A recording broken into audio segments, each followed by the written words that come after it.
I saw my family's true colors when they demanded his college fund like they were entitled to it.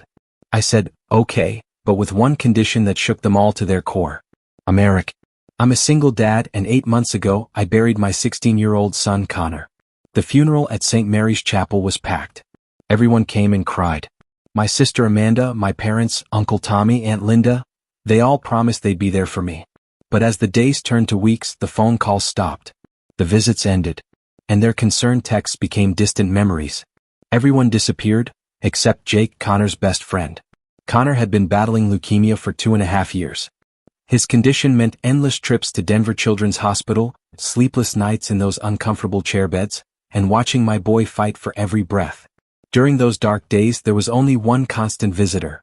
A lanky 17-year-old kid who showed up every single weekend without fail.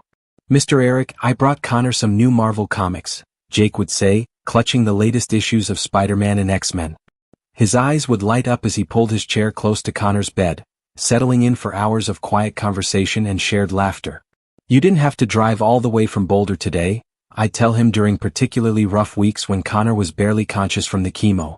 Yes, I did, he always replied, adjusting Connor's favorite Denver Broncos blanket. Connor's counting on me. While my own family found excuses to stay away, work commitments, soccer practices, it's just too hard to see him like this. This kid never missed a visit. Not once. He'd sit there reading comic books aloud, sketching cartoon characters, or just holding Connor's hand when the pain got too intense. I watched other families come and go. I saw grandparents camping out in the family lounge, cousins taking shifts, entire extended families rotating through. But for us, it was just me and Jake. Week after week, month after month. Dad, Connor whispered to me one evening in late November, his voice barely audible over the steady hum of the Ford drip and heart monitor. The Colorado snow was falling outside his window, and the hospital room felt smaller than ever. I leaned closer, brushing his thin hair back from his forehead. What is it, buddy? Promise me something. My chest tightened. Connor had been having these conversations more frequently, and each one felt like a knife twisting in my heart. Anything, son. If something happens to me, give Jake my college money. He deserves it more than anyone. I squeezed his hand, feeling how fragile his fingers had become. Don't talk like that, Connor. You're going to beat this thing. Dr. Martinez said the new treatment protocol is showing promise, and you'll need that money for Stanford. Remember? You were going to study computer science. Dad, please. Look at me. I met his eyes, those same green eyes that had sparkled with mischief when he was little, now dulled by medication and exhaustion. Jake comes here every weekend. He drives 2 hours each way in that beat-up Honda just to sit with me. When I'm scared at night, he texts me funny memes. When the other kids at school started treating me different after I lost my hair, Jake made sure I never ate lunch alone. Connor paused, catching his breath. He's working at Home Depot after school to help his mom pay rent since his dad split. College isn't even on his radar because he can't afford it. But Dad, he's brilliant. He helped me with my calculus homework even when I was too sick to focus. He deserves a chance. The machines beeped steadily in the silence. Outside, I could hear the distant sound of Christmas carols playing in the pediatric ward. Connor, you're going to need that money yourself. I'm sure you'll. Dad, please. Promise me. I looked at my son, this brave, selfless kid who was thinking about others even while facing his own mortality. I promise, Connor. But you're going to be fine. We're going to get through this together. He smiled then, that same crooked grin that had melted my heart since he was 2 years old. I know, Dad. But just in case. 3 weeks later, on a Tuesday morning just before Christmas, Connor passed peacefully in his sleep. Jake was there, holding his hand while I held the other. The last song we played was Don't Stop Believin' by Journey, Connor's favorite. After the funeral, I expected Jake to drift away like everyone else. Instead, he knocked on my door the following Thursday, standing on my front porch in Lakewood with a casserole dish in his hands and tears streaming down his face. I just wanted to check on you, Mr. Eric. My mom made you some tuna noodle casserole. I opened the door wider. The kid looked exhausted. Dark circles shadowed his eyes, and his shoulders sagged with grief that seemed too heavy for someone so young. He was wearing Connor's favorite Denver Nuggets hoodie, something Connor had insisted he take from the hospital. You don't have to do this, Jake. I know you're hurting too. Yes, I do. Connor was my best friend. You're all I have left of him. I stepped aside. Come in. I'll make some coffee. Or hot chocolate. I know Connor always made you hot chocolate when you came over. Actually, he said, shuffling his feet on my welcome mat. I brought something else. He reached into his backpack and pulled out a small wooden box, handcrafted and smooth. The wood was stained a rich mahogany, and there were small brass hinges that caught the afternoon light. I made this in shop class for Connor. Was going to give it to him for Christmas. Now I want you to have it. My throat closed up completely. Inside were Connor's hospital bracelet from his first admission, a photo of the two boys at Red Rocks Amphitheater from last summer, laughing and making silly faces, and a note in Jake's careful handwriting. Thanks for being the best friend a guy could ask for. See you on the other side, Jay. That became our routine. Every Thursday, Jake would appear at my door with his gentle smile and patient heart. We'd sit in my kitchen, the same kitchen where Connor used to do his homework while I made dinner, and we'd share stories, cry together, and sometimes just sit in comfortable silence while watching Broncos games. Tell me about the time you two got suspended, I asked him once during a particularly snowy February evening. Oh man. Jake laughed, and for a moment he sounded exactly like Connor. Connor convinced me to help him sneak out during lunch to buy you flowers for your birthday from that little shop on Colfax. We got caught climbing back through the gym window by Coach Henderson. He never told me that part. I just remembered him showing up with those daffodils, grinning like he'd conquered the world. He made me promise not to tell anyone, said it would ruin the surprise. He was so proud that he'd remembered your birthday when everyone else forgot. My heart ached. Connor's mom, my ex-wife Brenda, had moved to Phoenix with her new husband 2 years before Connor got sick. She'd missed the last birthday Connor ever celebrated. During another visit, Jake mentioned picking up extra shifts at the Home Depot on Wadsworth. College isn't really an option for me right now, he said, stirring sugar into his coffee, the same way Connor used to, with 3 packets and a splash of cream. Mom's been struggling since Dad took off. She's working double shifts at Presbyterian/St. Joseph Hospital as a nurse, but it's still tight. I figure education can wait. My heart ached for this boy. How long has she been managing on her own? About 3 years now. Same time Connor got diagnosed, actually. Life's funny that way, everything fell apart all at once. I studied Jake's face, the determination mixed with resignation, the maturity that seemed decades beyond his 17 years. What would you study if you could? His face brightened like Connor's used to when he talked about his dreams. Computer engineering, maybe? Or game design. I love coding and building things.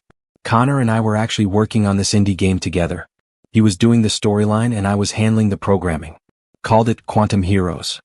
He pulled out his phone and showed me screenshots, detailed character designs, complex level layouts, intricate code that might as well have been hieroglyphics to me. Connor always said I should go to Colorado State, said I was too smart to waste its stocking shelves forever. He used to joke that someday I'd be the next Steve Jobs and he'd be my business partner. He was right about you being smart. Maybe someday. When Mom's more stable. When I can afford it without putting us in debt for the next 20 years. I looked at this kind, brilliant boy and remembered the promise I'd made to Connor in that sterile hospital room. I thought about the $30,000 sitting in Connor's college fund, money I'd been saving since he was born, adding to it every month even when times were tough. That night, I made my decision to honor my son's wish. The next morning I called Jake. I need you to come over this weekend. There's something Connor wanted you to have. The family dinner at Amanda's house in Highlands Ranch started normally enough. My sister bustled around her granite-countered kitchen, preparing her famous pot roast with mashed potatoes and green beans. My parents picked at their food while sitting in the formal dining room that looked like something out of Better Homes and Gardens. And Uncle Tommy dominated the conversation with his usual complaints about the Denver Broncos' latest losing streak. These season ticket prices are killing me, he grumbled, cutting into his perfectly prepared beef. And don't get me started on what college costs these days. My buddy's kid is looking at Colorado University, and they want $40,000 a year. 40 grand? For what? Speaking of which, Amanda said, setting down her wine glass and smoothing her blonde hair, Eric, what are you planning to do with Connor's college fund? The room went dead quiet. Every fork stopped moving. Dad cleared his throat uncomfortably, adjusting his reading glasses. Mom just kept staring at me with those expectant eyes, waiting for my response like she was watching her favorite soap opera. I set down my water glass carefully, buying myself a moment. I'm giving it to Jake. Amanda's perfectly penciled eyebrows shot up to her hairline. Who? Connor's best friend. You mean that kid who hung around the hospital all the time?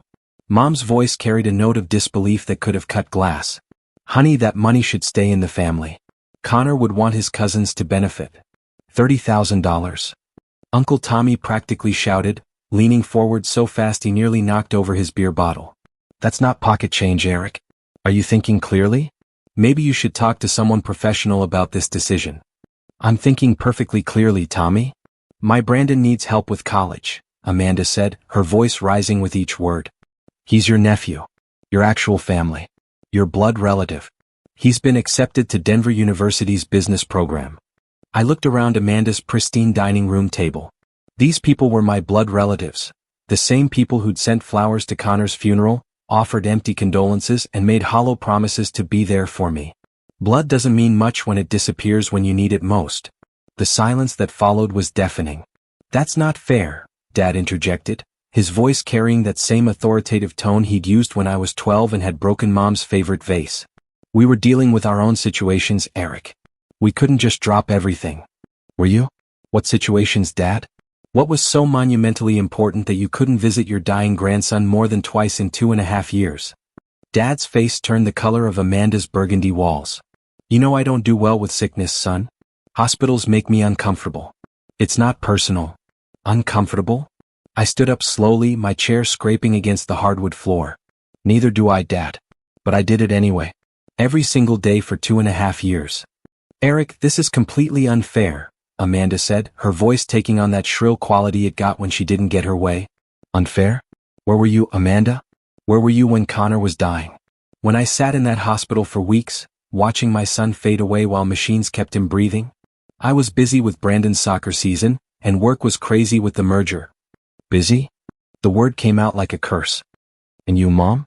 Where were you during those endless nights when Connor couldn't sleep because of the pain? Mom shifted uncomfortably in her chair, her hands fidgeting with her pearl necklace. You know I don't do well in hospitals, dear. The smell of disinfectant makes me nauseous, and seeing Connor like that, it was just too difficult. Too difficult. I turned to Uncle Tommy. And you? When I called asking for help, asking for someone to just sit with me for an hour so I could go home and shower, Uncle Tommy's face grew redder than his Denver Broncos jersey. I had my own responsibilities, Eric. The business doesn't run itself, and Linda needed help with her mother. But Jake didn't have responsibilities? A 17-year-old kid with his own problems showed up every single weekend. He held my son's hand when none of you could be bothered to send a text message. That's completely unfair. Amanda slammed her manicured hand on the table, making the wine glasses rattle. We're family. That boy is nothing to us. That boy, I said, my voice deadly quiet, was more family to Connor than any of you ever were. The room erupted. You're being ridiculous, Aunt Linda chimed in from across the table, her voice dripping with condescension. You can't seriously give away $30,000 to some random teenager. Random? Jake sat through every chemo session when he could. He learned to navigate around 4 poles and oxygen tanks. He made Connor laugh when I thought my son would never smile again. That doesn't entitle him to anything, Dad growled. A few good deeds don't equal 30 grand. You're absolutely right, Dad. Good deeds don't entitle him to anything. But they show me who deserves my gratitude and Connor's legacy. Mom reached across the table for my hand with her perfectly manicured fingers. Eric, please think about this rationally. Brandon could really use that money. He's family. I pulled my hand away. Brandon visited Connor exactly once. Once in 2.5 years. And he spent the entire 30-minute visit complaining about the smell and asking when we could leave. He was uncomfortable, Amanda defended, her voice getting higher. He's just a kid who doesn't know how to handle sickness. Jake is just a kid too. Connor was just a kid. But Jake figured out how to show up anyway. The silence stretched like a rubber band ready to snap. Then I smiled, the first genuine smile I'd felt in months. You know what? Fine. I'll give you the money. All $30,000. But only under one condition. They leaned forward eagerly, Amanda's eyes lighting up with hope, Uncle Tommy nodding encouragingly, Mom clasping her hands together like she was praying. I need you to answer one simple question. What question? Amanda asked breathlessly. Tell me about Connor's last day. Blank stares all around. Come on, I pressed, looking from face to face. Surely someone remembers. Tell me what he said when Dr. Martinez told us there was nothing more they could do. More silence. Mom looked at Dad. Dad looked at Tommy. Amanda stared at her plate. Tell me what song was playing when he took his last breath. Amanda's face crumpled. Eric, we weren't. You weren't there. Exactly. None of you were there. But Jake was. Jake held Connor's other hand while my son died. Jake knew Connor wanted Don't Stop Believin' playing. Jake helped me choose the clothes for the funeral because he knew Connor's favorite shirt was that ridiculous Deadpool t-shirt you all said was too inappropriate for church. We didn't know those things mattered, Linda whispered. Everything mattered. Every single moment mattered. Every song, every joke, every hand held, every tear shed, it all mattered. And none of you bothered to find out. That's not our fault. Uncle Tommy shouted. We're not mind readers. You didn't want to know. There's a huge difference. I walked toward Amanda's front door, my footsteps echoing in the sudden silence. Jake starts at Colorado State this fall, I called back to them. When I told him about the fund, he cried. Not because of the money, because someone believed he was worth investing in. That's what Connor wanted. That's exactly what Connor would have wanted. You'll regret this. Mom called after me. I paused at the door, my hand on the brass handle. The only thing I regret is that it took me this long to see what Connor saw in Jake. That kid has more character and heart than this entire room combined. 3 weeks later, I helped Jake move into his dorm at Colorado State University. His computer engineering textbooks were stacked neatly on his desk, and his homemade sketches decorated the walls, including several portraits he'd drawn of Connor during those long hospital days, showing my son with a full head of hair and that mischievous grin I missed so much. Mr. Eric, I don't know how to thank you. You don't need to thank me, Jake. You earned this. Every penny.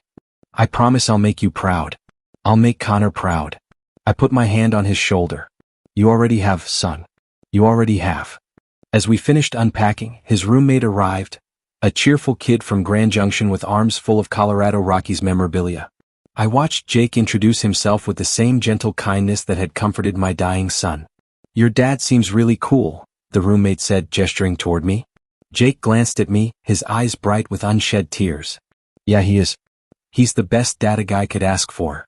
My chest filled with warmth I hadn't felt since Connor died. This kid, who'd grown up without a father figure, had just claimed me as his own. As I drove my pickup truck back to Lakewood, I thought about family, real family. It isn't always about blood or DNA. Sometimes it's about who shows up when your world falls apart. It's about who stays when everyone else finds excuses to leave. The next morning, my phone buzzed with a text from Amanda. Hope you don't regret this selfish decision.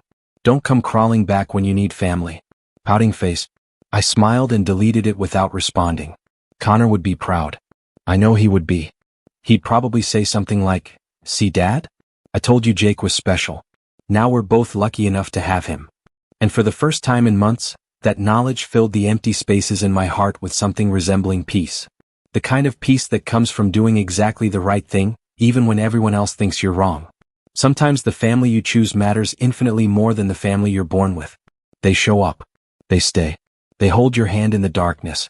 Connor understood that. Jake understood that. And finally, so did I. What would you do in this situation? Let us know in the comments. If this story had you on the edge of your seat, smash that like button and subscribe for more jaw-dropping family drama, shocking betrayals, and the revenge stories you won't believe.